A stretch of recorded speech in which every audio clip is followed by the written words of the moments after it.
Hello，大家好，我係師古井，歡迎嚟到今日嘅井仔晨早新聞報道。咁今日呢，就係7月19號星期三，咁依家嘅氣溫呢，就係28度，咁出面多雲間唔中就天陰嘅。本港地區今日嘅天氣預測呢，就係大致多雲，咁間中有驟雨同埋雷暴，咁最高嘅氣溫呢，就大約31度，咁吹和緩至清勁嘅東南風。咁去到今日朝早5點嘅時候呢，咁熱帶氣旋泰利呢，咁集結到去到南寧以西嘅290公里，咁總之好簡單咁樣講呢，就係逐步進入內陸呢，然後逐漸被消失。咁另外啦，喺下個禮拜中啊，即係應該下個禮拜又係禮拜二、禮拜三、禮拜四嘅時候呢，咁就或者會打風，咁打到正啊！天文台係比較罕有咁樣預告，就係話啦，下個禮拜就將會有一個較強嘅熱帶氣旋啊，咁甚至乎呢會直接打到埋嚟添啊！可能到期時呢，打到埋嚟嘅話，就唔單止係8號，咁隨時係9號啊！咁下個禮拜四我生日啦，咁我當然就唔想嗰一日打風啦。即係如果你要打風打8號嘅，咁唔該啦，你最好呢下個禮拜二、下個禮拜三你係打完佢，最好禮拜四呢俾翻個晴天我啊！好啦，咁講一講明日嘅天氣展望先。咁天文台就話啦，咁聽日呢仍然係有幾陣驟雨嘅，咁隨後嘅幾日呢，部分時間有陽光同埋酷熱，咁下個禮拜中期天氣呢，咁變得漸漸不穩定啊！好啦，下一單新聞啦。琴日講 DSE 泄密嗰條片呢，哇，去到依家都係得2000幾個 view， 哇，真係心痛死我啊！即係好少會有話題係可以咁少 view 數啊。咁不過啦，今日放榜都同大家講多少少即係 DSE 嘅事啦。今年呢，得4個狀元嘅啫，係歷屆人數最少。2男2女嘅狀元呢，分別係嚟自3間嘅傳統名校，包括呢係官校皇仁書院同埋直資名校聖保羅男女中學，仲有德望學校嘅。其中啦，聖保羅男女中學咧就有1男1女嘅狀元啊。佢哋當中3個人呢，有2男1女咧喺數學嘅必修同埋研修科目，即係 M2 咧，都係各自獲得5星星，成為咗咧16星嘅超級狀元嘅。好啦，睇到嚟呢度啦，因為 DSE 咧其實應考人數越嚟越少啦。其實咧依家都有成4成幾嘅日校考生咧係獲得入讀大學嘅資格嘅。擺喺以前呢，係講緊競爭相當之激烈啦，係得3成人呢先至能夠升到大學。但係依家呢，似乎就係話啦，你有心嘅話呢，最少4成人都可以升到大學啊。呢一樣嘢就牽涉到另外一個問題啦，就係學歷膨脹啊。學歷膨脹亦都會令到呢，即係個個呢都叫做入到大學，咁所以大學生呢就變得唔太吃香。即係除非你係真係嗰啲揸住30幾分啊，入去 Poly 5保啊嗰啲，咁你咪確保他入榮華富貴咯。但係如果你又唔係 Poly 5保，你又唔係護士，跟住你又唔係即係最起碼工程師嘅話呢，未來呢可能出到嚟揾工嘅時候呢，咁其實都相對艱難嘅。好啦，不過呢一個話題呢就唔講咁多啦，因為相信各位呢都一早已經考晒試好多唔知幾多10年啦。睇翻其他新聞先，沙田大圍嘅積德里4號一個富昌樓一個單位呢，喺琴日啊，有電熱水爐爆炸，2個人受傷。據了解啦，出事嘅電熱水爐呢係因為故障而等待維修嘅。機電工程署喺夜晚回覆查詢嘅時候就話啦，事件呢係涉及一個花灑嘅儲水式電熱水爐啊，懷疑有零件故障啦，同埋使用呢係唔適當嘅配件而惹禍嘅。總之呢就搞到爆炸啦。逢親一呢啲咩電熱水爐爆炸新聞呢，跟住大家又會驚一大輪噶啦咁樣。其實呢一段時間呢係多咗有啲人呢好癲嘅，即係喺淘寶嗰度買嗰啲即係電熱水爐，跟住自己安裝，又或者叫師傅嚟安裝咁樣。雖然我知道呢有好多嘢喺淘寶買呢好平，我明嘅，我絕對同意嘅。但係呢啲呢牽涉到電啊，或者牽涉到煤氣有機會爆炸嘅嘢呢，咁老實講我就覺得就算貴啲都好呢，你都要俾個手工錢人哋去賺啊。即係就算你話每樣嘢要追求平都好呢，但係你都要將安全性擺喺第一位啊。咁如果有啲嘢唔安全嘅，你夾硬追求平嘅，咁你即係攞自己條命去教飛嘅啫，係咪？嗱，好啦，咁啊下一單新聞啦，咁啊油麻地咧就發生咗巴士行錯路事件，咁啊喺琴日嘅傍晚時分呢，一架雙層嘅九巴咁啊因為行錯路就轉入咗炮台街，咁啊停咗喺玉器市場對開嘅掘頭路，咁啊進退不得。根據網上嘅圖片可以見到啦，涉事嘅巴士咧就車尾下墮啊，咁啊炒底咧貼伏喺地上，咁啊右邊嘅車尾大蓋咧就直情俾人撬開埋添啦。咁啊當其時咧上下層仍然咧係有唔少嘅乘客咧就喺車上面等候嘅，咁啊有部分人咧就落車離去啊，咁啊即係停咗喺掘頭路嗰度，跟住然後個成架巴士個 pat pat 咧又貼埋地咁樣喺度拖咁樣，咁啊總之就亂七八糟啦。咁不過最後咧成功架車咧都係移走到嘅，咁啊冇人受傷，亦都冇話咩去到一啲好繁忙嘅地方就擠塞啦。好啦，咁啊下一單新聞啦，喺琴日下午嘅時候咧，咁啊一架遊艇同埋一隻高爾夫球專用嘅渡輪咧，咁啊互相喺西貢海邊咧，咁就迎頭相撞，咁啊兩個人受傷。咁啊根據涉事嘅片段可以見到咧，兩架船嘅速度就唔快嘅，咁但係雙方咧都未有躲避之勢啊，咁結果咧就撞上咗啦。咁附近嘅船嘅人咧，亦都早啊覺得哇，你兩個會唔會撞嘅咧？咁所以咧提早就拎定部機嚟拍攝啊。咁結果大叫撞啦，最後咧兩架船砰一聲咁啊撞埋一齊啦。跟住拍片嘅人就話：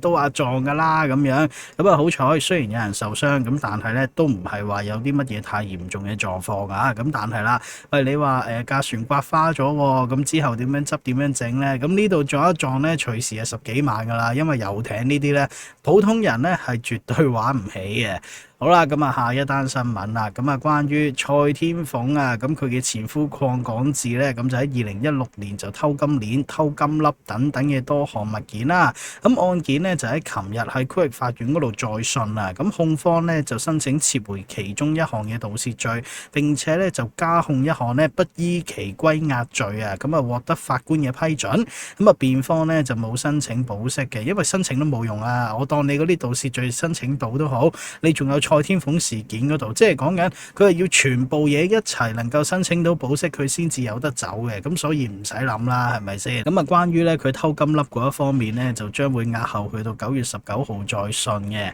咁啊嚟緊7月尾啊，好似7月21定唔知31嘅話咧，咁佢哋成家人咧又會再上庭啊！咁啊肯定咧佢阿媽咧又會再次申請保釋噶啦，咁啊又係呢啲麻鬼煩嘅嘢啦。咁啊最好咧即係早啲將佢哋判晒坐監啦。咁但係冇咁快嘅，7月31號咧可能都未真正上庭，未真正咧去講案情嗰啲咁嘅嘢，都仲係一啲法律手續當中處理嘅事啊。好啦，咁啊下一單新聞啦，咁啊律政司早前就住嗰首黑暴歌曲咧，咁啊申請禁制令啦，咁啊案件呢，就已經排期去到21號，即係7/21啦，咁就等高等法院嗰度聆訊嘅。咁啊香港記者協會咧，咁就喺琴日發聲明就話啦，咁啊申請禁制令，因為冇保障記者工作，咁但係律政司咧就已經向法庭表明咗咧，係會加入保障記者嘅豁免條例嘅，即係例如話啦，你記者作為新聞報導嘅話咧，咁你就可以將一兩句嘅歌詞咧就填咗上去，就唔會話你係反中亂港，唔會拉你嘅咁樣。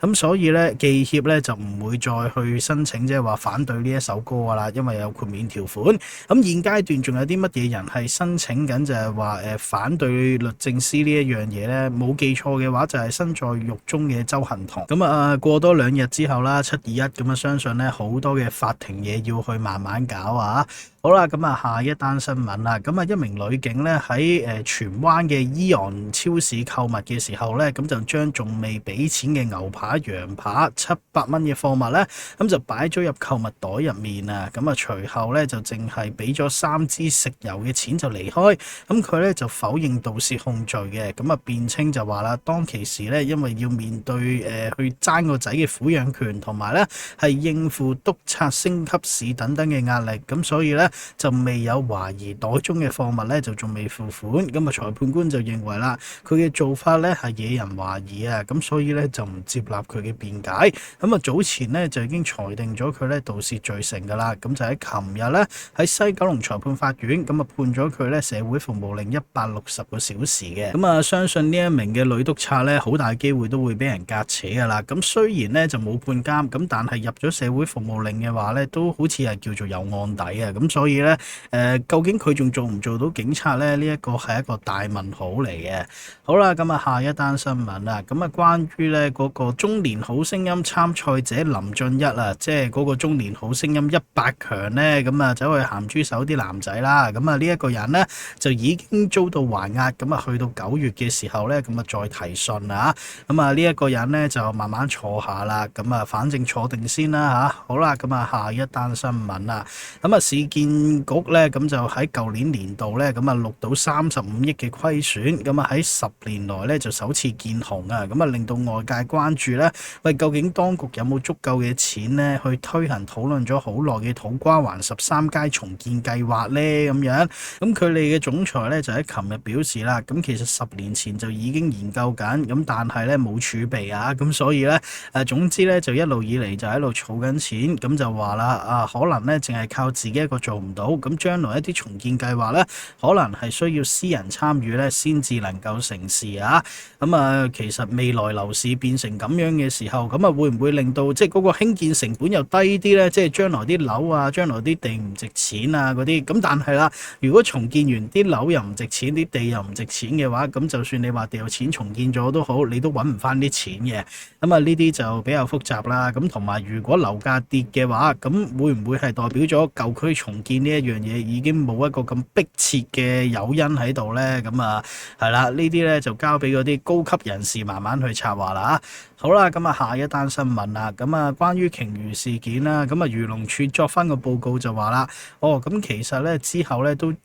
發現條鯨魚已經走咗噶啦，咁所以咧就大家無需要再話咩特登出海揾佢啊，咁啊係件好事啦，咁最緊要就係話安全離開水域啊，咁啊應該咧即係打風嗰時咧咁啊察覺到危險啊，所以喳喳林啊已經走咗啦。好啦，咁啊下一單新聞啦，咁啊環境保護署就公布啦，透過智能監測系統咧，咁啊成功揭發喺港島南區一個建築地盤咧，咁就多次違規排放泥水，咁啊嚴重嘅污水樣本咧，咁啊令到嗰啲指數咧大幅飆升，咁啊超出咗咧牌照規定嘅2600倍啊！咁啊據知啦，涉事嘅地盤咧就係大昌集團以13.3億咧喺2020年投到嘅鴨脷洲住宅地皮啊！咁不過咧講到有咩智能系統，又話超標幾多，咁最後咧喺琴日先至俾人罰咗45,000蚊嘅啫。咁冇啦，你又唔係話捉人坐監，你淨係罰得45,000蚊係咪？即係你一個努力嘅地盤工人一個月都唔止揾呢一個數啦，係咪先？咁所以俾人罰45,000蚊咧，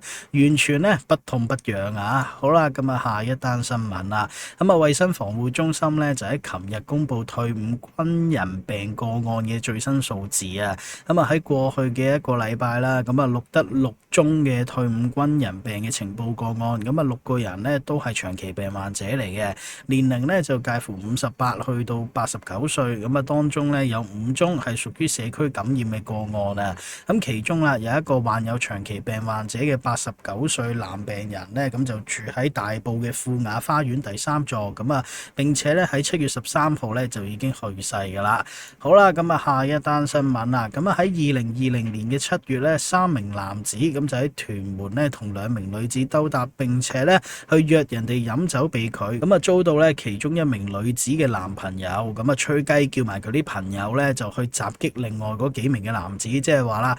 你撩我女朋友飲酒啊，揾人揼你，咁啊最後呢就發生咗衝突啦，咁啊喺混亂當中呢，嗰個吹雞過嚟嘅朋友呢，咁啊喺混亂當中咁啊遭到私家車撞到，並且拖行，最後啊走咗啦。咁啊其中一個呢拎住伸縮警棍嘅人呢，咁啊承認啦有意圖傷人罪咁樣。咁啊總之就呢一班人呢，就喺琴日就俾人判刑啦。咁啊揸住伸縮棍施襲嘅嗰個人呢，就俾人判咗要坐15個月啦。嗱，其實嗰啲話咩為咗人哋去出頭啊，跟住然後又威又勢啊，又打又勝啊咁樣嗰啲，即係係唔知大家點睇呢一樣嘢啦。但係好多時就係話啦，你贏咗粒糖，但係你最後會為自己人生輸咗成間廠咯。甚至乎就係話啦，喂，你依家為你女朋友咁樣，但係喺你落難坐監嘅時候，可能佢晨早已經同你分咗手，跟住咧喺你在囚期間咧，已經喺度揾其他人風花雪月都未定啊！好啦，咁啊下一單新聞啊，咁啊呢一單新聞啊比較特別啦。咁啊電競總會就話啦，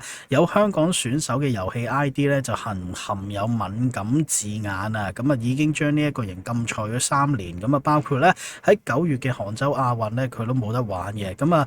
大家可能唔清楚禁賽3年對於一個電競選手有幾大影響啦。基本上就係話啦，你呢一世咧都唔需要再諗住透過打機咧嚟揾食，因為對於一啲真係有辦法打機好叻嘅人嚟講咧，佢打機係一定揾得多過醫生律師嘅。咁不過香港咧就冇乜太多打機優秀人才啦。香港嘅電競咧完全係笑話，完全係垃圾嚟嘅。咁所以你話有一兩個嘅選手，佢哋特登喺自己個名嗰度咧玩嘢，咁啊加一啲即係光復嘟嘟嗰啲咁嘅名喺度嘅時候咧，俾人禁賽，咁其實就冇乜所謂嘅，因為畢竟咧香港啲選手又唔係話去到韓國又或者中國嗰啲知名選手真係揾5-6千萬一年嗰啲咧，咁所以就其實冇乜影響嘅。咁同埋就係話啦，咁你唔打機，你咪即係努力讀書，咁上翻個大學咪揾份工咯。同埋咧就殺雞儆猴啦，咁啊等啲人咧遊戲嘅時候咧就唔好帶政治落去啊，咁啊更加咧唔應該玩嘢啊。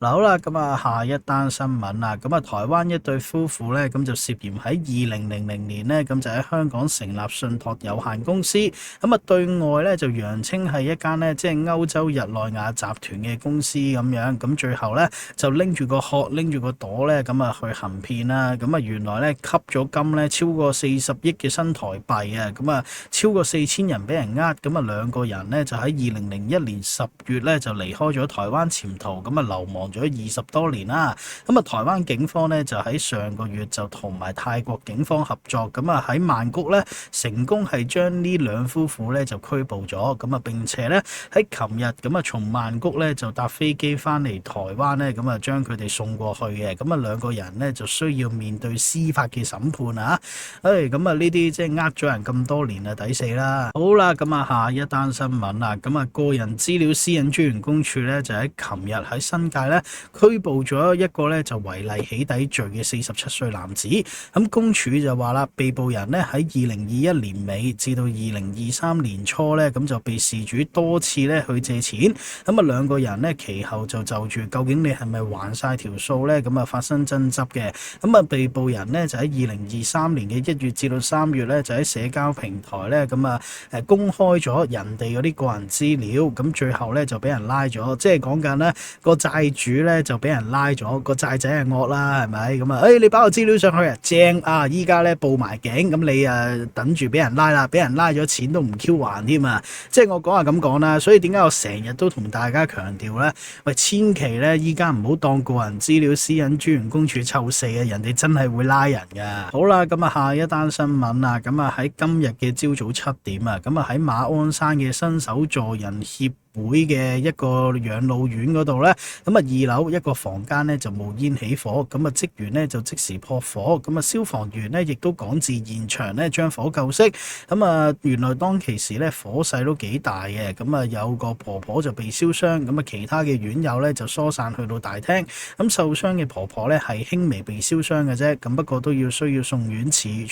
嘅。咁啊經過初步調查啦，咁啊相信咧係風扇冒煙起火啊。咁啊，老人院7點鐘都係一個繁忙時間嚟嘅，即係講緊咧唔係派早餐，而係講緊頭嗰輪半片時間啊！哇，你咁樣無啦啦搞嘅話咧，咁之後嗰啲嘅護理人員要趕翻進度咧，咁今日相信佢哋都會變得幾忙啊！好啦，咁啊下一單新聞啦，咁啊長沙灣咧就發生咗車禍啊，咁就喺今日嘅凌晨4點啦，咁啊一架私家車沿住興華街咁啊往長沙灣道嘅方向行駛，咁啊另外一架運能嘅的士咧就沿住青山道咁就往深水埗嘅黃金商場方向行駛，咁啊途經咧就係興華街同埋青山道交界嘅時候咧，咁就懷疑有人衝燈，咁啊運能的士咧就撞向咗附近嘅一架嘅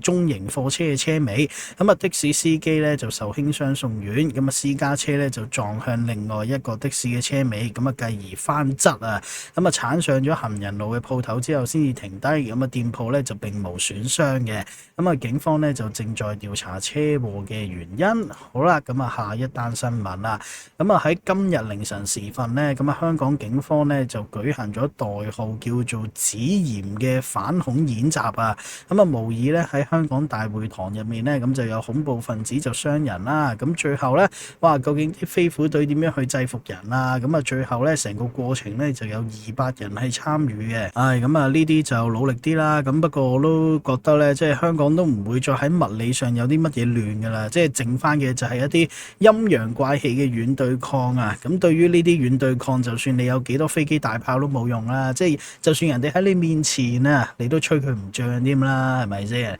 好啦，咁啊下一單新聞啊，咁啊黃大仙嘅竹園南村咧就發生火警啊，咁啊喺琴日夜晚8點嘅時候咧，警方就接獲多人報案啦，咁啊話啦喺竹園圍嘅南村嘅富圍樓咧，咁啊一個單位起火，咁啊並且咧就冒出濃煙，咁啊消防接報趕至現場啦，咁啊出動咗咧一隊煙霧隊同埋一條喉灌救嘅，咁啊疏散咗50個人啦，咁啊起火嘅單位咧相信係富源樓14樓嘅其中一個單位，咁啊從網上嘅圖片可以見到咧單位火光紅紅啊，咁啊火舌咧就冒出窗外，單位門外咧就有大量濃煙，咁啊喺夜晚8點半嘅時候咧就將火救熄啊，咁啊亦都係懷疑咧係一啲電器嘅短路狀況啊。好啦，咁啊下一單新聞啦，咁啊近年來咧越嚟越多嘅市民咧就使用互聯網同埋社交平台購物或者係出售物品，咁啊荃灣嘅警區咧就連續3日進行行動啦，咁啊偵破咗咧105宗嘅網上購物騙案，咁啊涉款咧就係92萬嘅，咁案件咧主要係涉及咧賣家收咗錢唔出貨啦，又或者係彈票黨啦，咁啊假賣家咧扮付款之後失聯啦，咁行動當中咧警方就拘捕咗9個人，咁啊其中一個咧報稱自己係任職的士司機嘅骨幹成員，咁其餘大部分咧就係法律戶口嘅持有人，即係大家睇到啊骨幹成員就拉好少，但係你借戶口俾人咧9成9都一定俾人拉嘅，即係你諗下啦，你千祈唔好話咩覺得我借個戶口俾人，咁可能咧佢唔係攞嚟洗黑錢嘅，又或者就係話啦就算洗黑錢都好，可能警方唔會捉到我嘅，千祈唔好抱有呢啲僥倖嘅心態，因為對於警方嚟講咧，喂你有晒銀行戶口啊，撳個掣就知你住邊，唔拉你拉邊個啊，係咪先？同埋話遲話早嘅事嚟嘅咋，即係你諗下，人哋俾得錢你，佢點會就係話白白俾錢你啊？俾得錢你就代表啊，佢嚟緊呢1-2年呢幾個月一定會用你戶口嘅，所以咧根本賣賬號俾人呢一個咁戇居嘅行為咧，咁你不如直接行入去荔枝角嗰度話，唔好意思，想申請坐監咁樣，咁啊仲乾手淨腳啦，費鬼事警察過嚟拉自己添啦，係咪？好啦，咁啊下一單新聞啦，咁啊 O 記咧，咁啊根據線報啦，咁就喺琴日朝早7點咧，咁啊喺將軍澳嘅調景嶺港鐵站咧，咁啊以涉嫌串謀傷人咧，就拘捕咗2名嘅非華裔男子，咁啊懷疑咧佢哋計劃傷人啊，咁啊喺行動當中咧，人員就檢獲咗一架咧懷疑同案件有關嘅私家車同埋一把摺刀，咁啊被捕人呢，一個咧就係巴基斯坦裔嘅男子，咁啊另外一個人嘅國籍咧就仍在調查當中，咁啊2個人呢，就被扣留調查嘅，咁啊警方咧就未有透露2個人嘅襲擊目標同埋動機，咁但係咧案件就仍在調查當中，咁就唔排除咧有更加多人被捕嘅，可能就係話啦收到風咧，即係特別呢啲非華裔嘅人咧收到大佬柯打做起嘢上嚟咧，特別兇狠特別惡噶嘛，咁可能就係話啦，喂知道咧佢哋下一個目標係邊個喎，咁所以 O 記咧就緊急去阻止呢一件事發生啊！如果唔係咧，咁啊擔心嗰啲哇國際大都會事件又出現啦咁樣，咁啊話時話啦，即係依家都好似成個月都冇乜國際大都會事件發生啊，咁啊呢啲就即係繼續努力啦，咁啊千祈唔好就係話啦呢頭講完，跟住咧陣間又出現咗呢單新聞，唉咁啊真係嘔血啦！好啦，咁啊下一單新聞啊，啦，咁慈雲山中心一名嘅男賊人呢，趁住打風犯案啊，咁佢呢就拎住把遮遮住自己個樣啦，亦都戴口罩啦，打爆車窗之後呢，攞走入面嘅背囊就逃走。事發呢喺前日嘅夜晚7點半啊，當其時呢就受到颱風泰利影響，香港呢就掛住3號風球嘅，一名男子呢就踩住拖鞋手執長車，咁就喺慈雲山中心嘅停車場呢就物色目標，跟住呢就走近一架私家車，唔到10秒呢，用硬物啪一聲擊碎咗車窗之後呢，伸手去拎走一個背囊呢，孭起斯然呢就逃去嘅，但係啦，偷嘢嘅過程呢，就俾對面架車嘅車 cam 呢就影到，並且呢就擺上網去追緝。警方就表示啦，喺琴晚嘅8點29分呢，接獲一個姓鄭嘅35歲男司機報案，就話啦，佢停泊喺慈雲山嗰架車呢，車窗就俾人打爛咗，背囊呢就不翼而飛，入面呢有車匙啦、水樽啦等等呢，就共值1100蚊嘅財物嘅，列作為車內盜竊案處理，交俾呢即係黃大仙警區去調查。其實我估呢一個人呢，可能隨時都係住喺黃大仙嘅，即係講緊呢貪心嘅街坊街里呢，諗住去做案咁樣啊。好啦，下一單新聞啦，喺油塘茶果嶺村嘅一間村屋呢，就發生咗火警，喺朝早嘅10點29分，一間村屋呢，就懷疑因為冷氣機短路而發生火警，63歲姓羅嘅男戶主走避不及呢，灼傷咗前額同埋燒到呢少量嘅頭髮啦，由村民協助就報警，附近呢大約20多名嘅居民呢就自行疏散嘅，消防員呢亦都去到現場迅速就將火救熄，男戶主呢清醒就送往聯合醫院治理嘅，警方就表示啦，暫時事件呢就冇牽涉到任何嘅刑事成分啦，咁樣，現場消息就話啦，傷者呢就係退休人士嚟嘅，同埋太太一齊住啦，之前呢就做地盤嘅，所以呢就有好多嘅工具呢就擺放咗喺自己嘅屋內啊，事發嘅時候呢，太太就外出返工，協助救火嘅村民梁先生呢，就喺起火單位樓下嗰度住嘅，佢就話啦，涉事嘅單位呢，話見到冒煙啊，同埋火勢都幾大啦，所以呢就立即報警，同埋呢喺屋企嗰度，因為村屋嗰啲呢，佢唔知即係屋企佢都可以拖到條水喉出嚟救火咁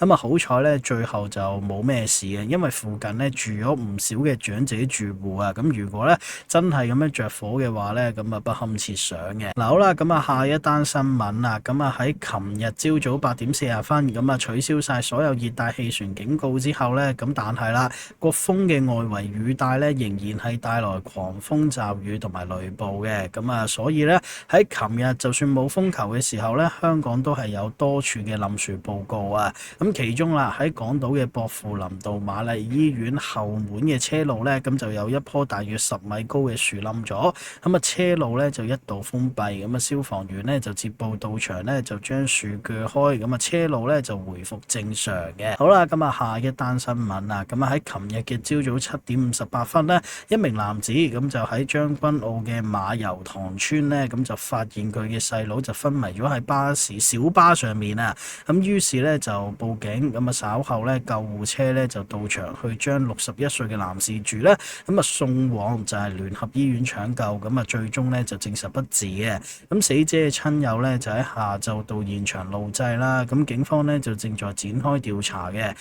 據了解啦，死者呢就係小巴司機，獨居呢就喺馬油塘村，附近嘅胞弟呢平日呢亦都會將小巴呢就駛喺附近，等佢去朝早6點開工，平時呢6點應該開始揸車噶啦，但係呢去到朝早8點都見到佢呢仍然係未出車，但係呢引擎就開住咗，於是呢就去查下啦，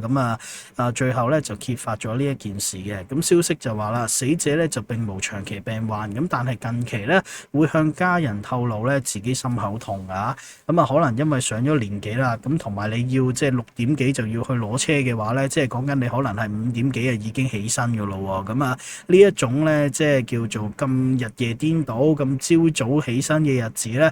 你話如果你係30-40歲嘅話呢，你可以頂得順嘅，但係去到60歲呢，就未必個個人頂得順啊。咁講起馬油塘村，即係去嗰邊嘅小巴呢，我自己都有少少嘅嘢分分享啦。因為咧我知道咧新蒲崗有架車咧就係咁樣經過呢一個馬游塘村嘅。咁點解我會知咧？因為喺我未做護士學生嘅時候咧，我曾經有段時間就係話啦，要去新蒲崗就係去搭呢一架小巴，跟住去到好似就係馬游塘村嗰度落車，跟住咧就喺呢一度咧行去靈實醫院，咁行5分鐘就到噶啦。咁跟住咧就喺靈實